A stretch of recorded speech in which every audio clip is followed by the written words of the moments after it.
বেবো রওনা হবে স্কুলে। কলকাতায় সবাই নিশ্চয়ই শপিং শুরু করে দিয়েছে। এগুলো কাঁচা লঙ্কা দিলাম একটু ঝাল হয়ে।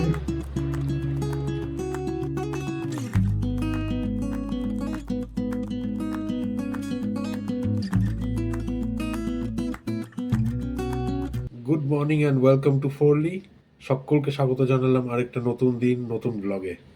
আশা করি তোমরা সবাই ভালো আছো, আমরাও খুব ভালো আছি। এখন বাজে সকাল 6টা। যেমনটা দেখছো আলো ফুটেই গেছে ভোরবেলা। বেবোর আজকে যথারীতি পরীক্ষা রয়েছে, আর এখনও ডাকিনি বেবোকে, আর শর্মিষ্ঠাকেও ডাকিনি এখনো। যাব একটু বাদে গিয়ে, আর 10 মিনিট বাদে গিয়ে ওদেরকে ডাকবো। ওরা উঠে ফ্রেশ ট্রেশ হয়ে তারপরে বেবো রওনা হবে স্কুলে। আমি বসে পড়বো আমার অফিসের কাজে, আর শর্মিষ্ঠাও ব্যস্ত হয়ে পড়বে ওর টিউশন রিলেটেড যা যা কাজ রয়েছে সেগুলো নিয়ে। দেখতে থাকো।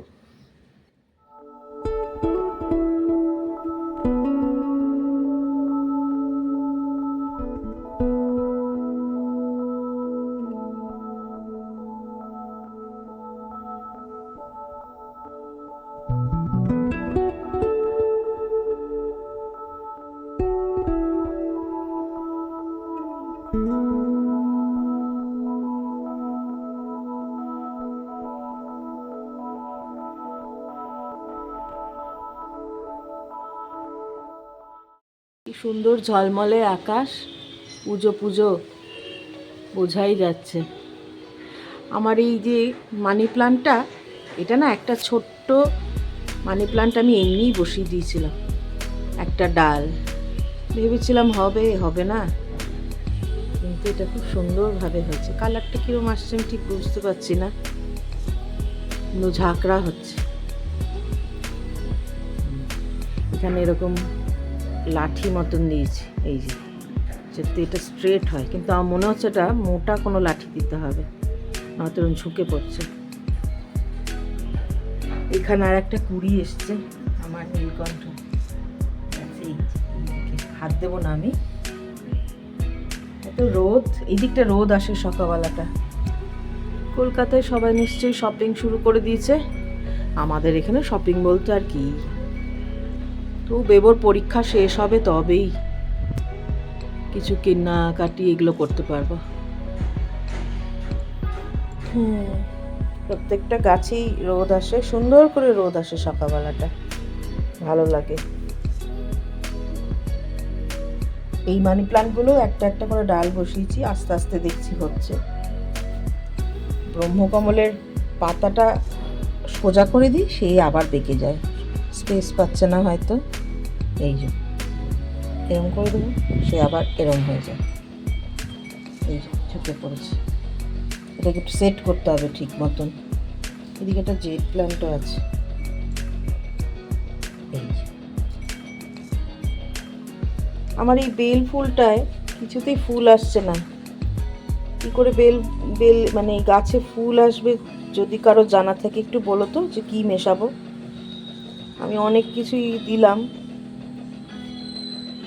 ওটাও এনেছিলাম এনপিকে, সেটাও দিলাম, ফুল ধরছে না। এটা কি শুধু গরমকালেই হবে বলে তার জন্য হচ্ছে না? তাও হতে পারে। গাছটা ভীষণ সুন্দর, বড় বড় পাতা, আমার ভালো লাগে। স্পাইডার প্লান্টটাও বড় হয়েছে। আমার গাছ ভীষণ ভালো লাগে। ভাবছি যে এবার পরীক্ষাটা শেষ হলে একটু বেরিয়ে ফুল গাছ আনবো, এখানে এরকম হ্যাং করে দেবো, কারণ শীতকাল তো। ছোট ছোট যেগুলো ফুল, গাঁদা ফুল, এগুলো একটু হ্যাং করা যাবে হয়তো, দেখবো। একটু ফুল আনবো, আমার ভালো লাগে। কলকাতায় যখন 1-1.5 বছর ছিলাম, এই করোনার টাইমে, ব্যালকনি ভর্তি আমার গাছ ছিল। সেই সাদা জবা, গোলাপি জবা সবই ছিল, লাল জবা সব ছিল। ওখানেও নীলকণ্ঠ, শ্বেতকণ্ঠ সব ছিল। ওগুলো আমার দিদির কাছে দিয়ে এসেছি। আমার দিদির শাশুড়ি খুব যত্ন করে।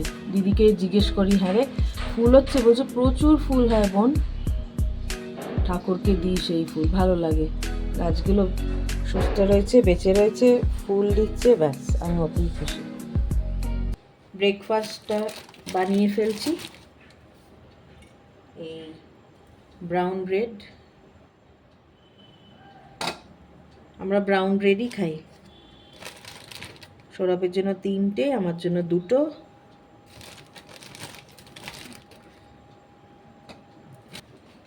আর একটুখানি ডিমের অমলেট করে দেবো। পেঁয়াজ টেয়াজ আর দেবো না, গোলমরিচ দিয়ে বানিয়ে দেবো। আগে রুটিটা সেঁকে ফেলি।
অমলেট এইসব খেতে গেলে আমার একটু আবার সস লাগে।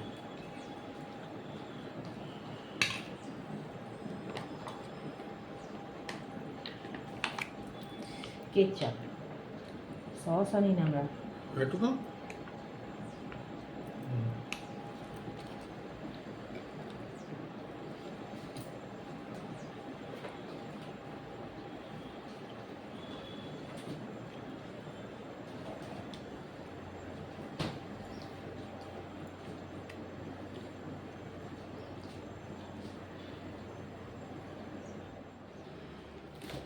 আর চিংড়ি মাছ করব, চিংড়ি মাছটা বের করে নিই।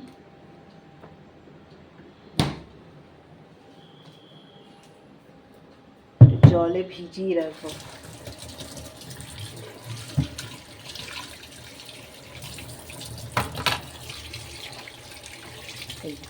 লাউ কেটে নিয়েছি, আর এখানে একটুখানি চিংড়ি মাছ আলাদা করে নিচ্ছি। একটু নুন হলুদ দিয়ে আগে ভেজে নেবো, তেল গরম করতে বসিয়ে দিয়েছি।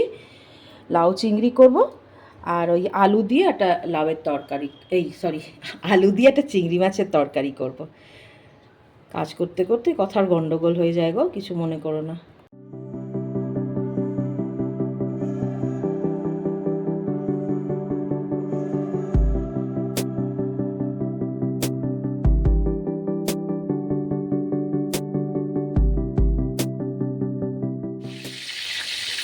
এর মধ্যে একটুখানি তেজপাতা ফোড়ন দেব,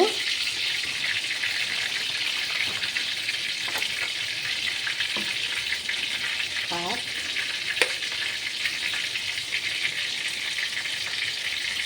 জিরে ফোড়ন দেব।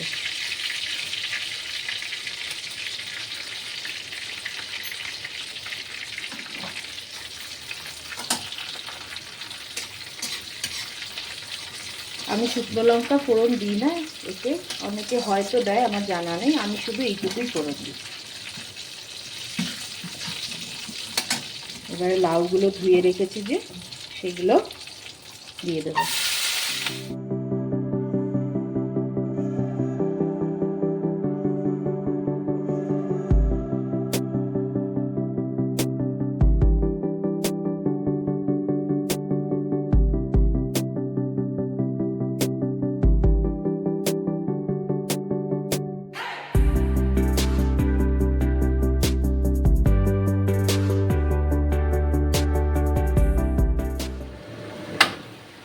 চারটে কাঁচা লঙ্কা ফাটিয়ে দিয়ে দিচ্ছি।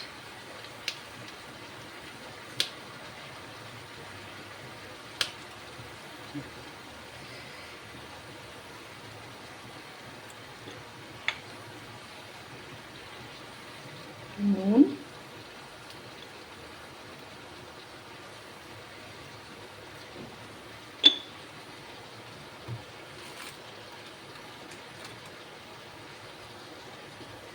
সামান্য হলুদ দেবো,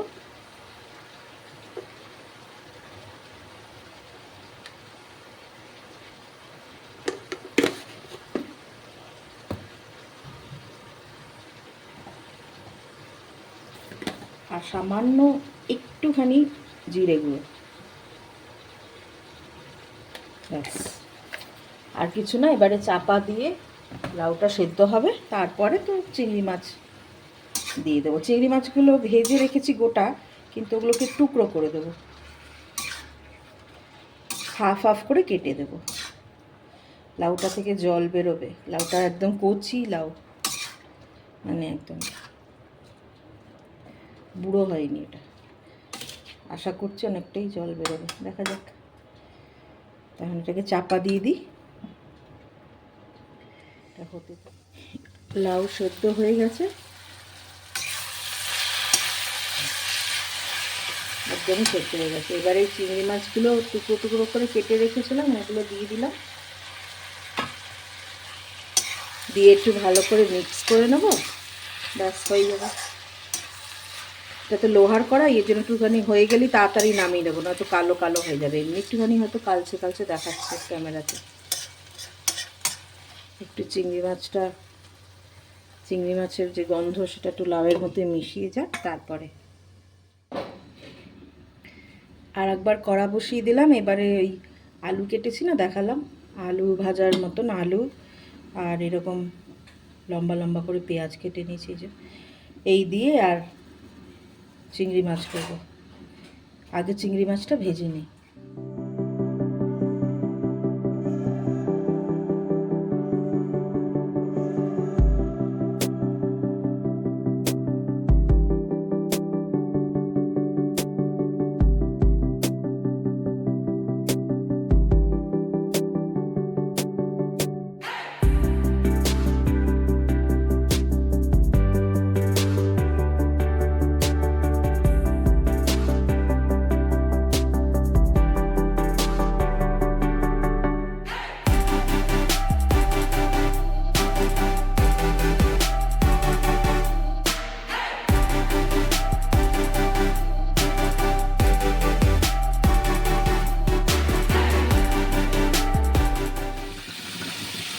তুলে নেবো চিংড়ি মাছটা। চিংড়ি মাছ তো বেশি ভাজতে নেই, সেই আমরা সবাই জানি।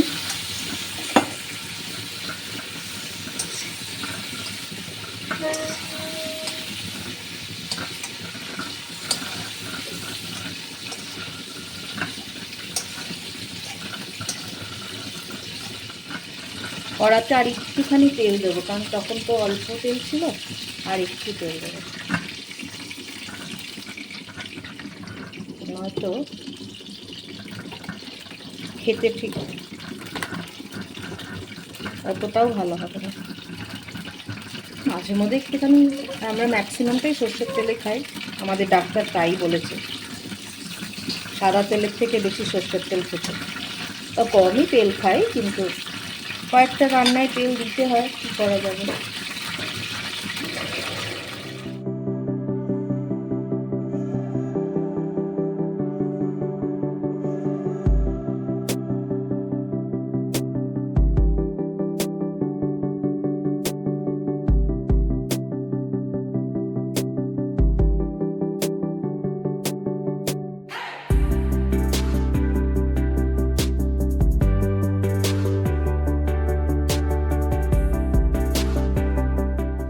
পেঁয়াজ কুচিয়ে রেখেছি, এই টমেটো দুটোকে কোচাবো পরে।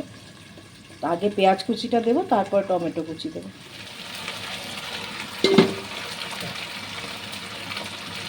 হালকা একটু ভাজা হয়েছে, এবারে পেঁয়াজ কুচিগুলো দিয়ে দিচ্ছি।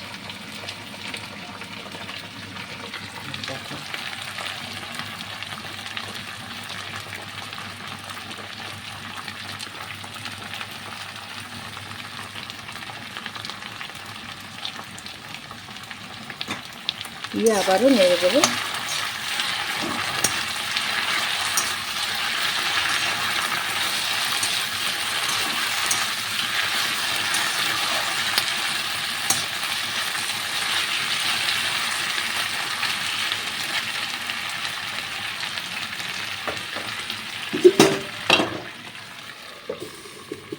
চাপা দিয়ে দিলাম।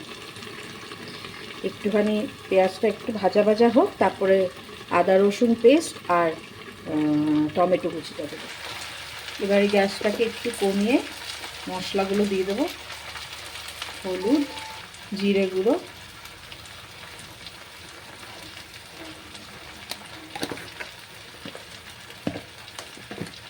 আর সামান্য লঙ্কা গুঁড়ো,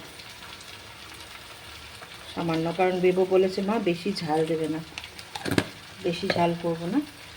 আর দেবো নুন, নুনটা এখন একটু দেবো, তারপরে যখন জল দেবো লাস্টে তখন যদি লাগে তারপর দেবো।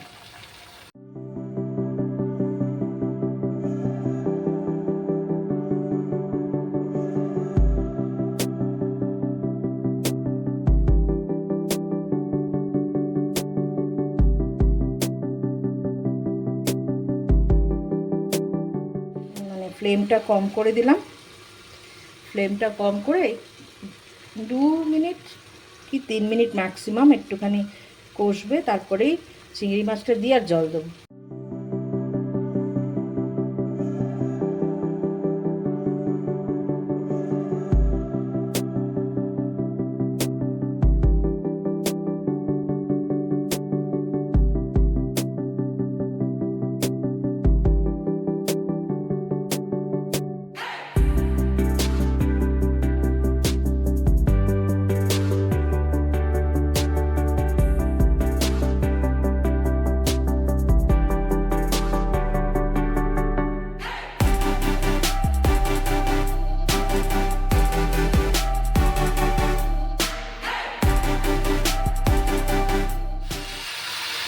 এবারে জল দিয়ে দেবো।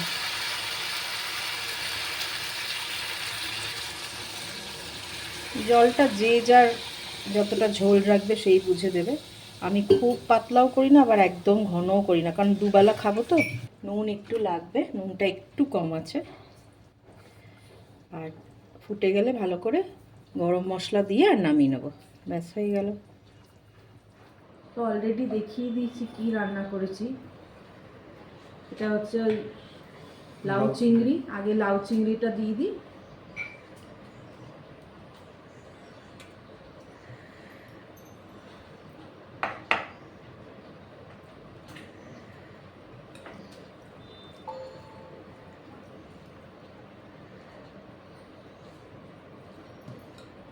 ও যদি লঙ্কা পরে আমাকে দিয়ে দেবে, বাবা আমাকে দিয়ে দেবে। একটু নাও চিংড়ি মাছ, লাউ রান্না করার পরে একটুই হয়ে যায়, যতটা কাটার সময় মনে হয় কত, রান্না করলে ঠিক অল্পই হয়।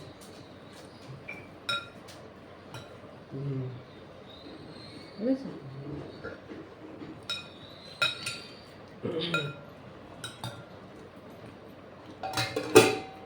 দারুণ হয়েছে।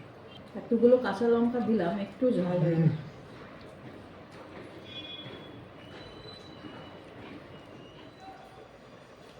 ভালো খেলাম। নিজের রান্না নিজেই করছি।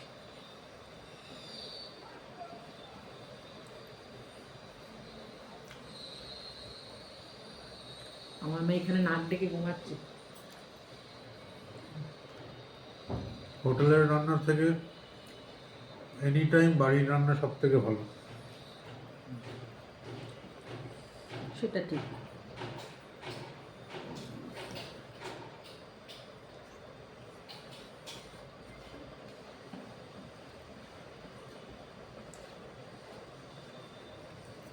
সৌরভের খাওয়া হয়ে গেল, আমার তো হয়েই গেছে। বেবো আগে উঠে পড়েছে, ওর খাওয়া হয়ে গেছে। তো উঠে বাসন টাসনগুলো ধুয়ে ফেলি। আমাদের বেডরুম থেকে কি সুন্দর আকাশে আজকে পূর্ণিমার চাঁদ দেখা যাচ্ছে, তাই ভাবলাম যে তোমাদের সাথেও একবার শেয়ার করি। তাই টাইম ল্যাপসে দেখাচ্ছি। ঘরের লাইট অফ করে রেখেছি, পুরো ঘর একেবারে আলোয় আলো হয়ে গেছে।